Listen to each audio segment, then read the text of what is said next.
वालेकुम, आप देख रहे हैं सिटी 11 न्यूज पाकिस्तान HD। सत्याना बंगला से खबर शामिल करते हैं हमारे ब्यूरो चीफ तहसीन हैदर रशीद की रिपोर्ट के मुताबिक मुल्क भर की तरह सत्याना बंगला में भी ईद उल अजहा बड़े अकीदत और एहतराम से मनाई गई।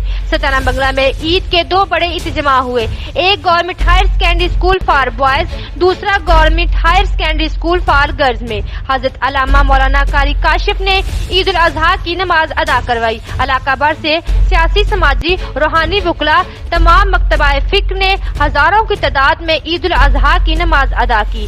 हजरत अल्लामा मौलाना कारी काशिफ ने मुल्क व कौम के लिए और आलमी इस्लाम के लिए खुसूसी दुआ करवाई। इंतजामिया की तरफ से सिक्योरिटी के सख्त इंतजाम किए गए। कैमरामैन मोहम्मद जमील के साथ तहसीन हैदर रशीद, ब्यूरो चीफ सत्याना बंगला। मजीद खबरों के लिए देखते रहिए सिटी 11 न्यूज पाकिस्तान HD।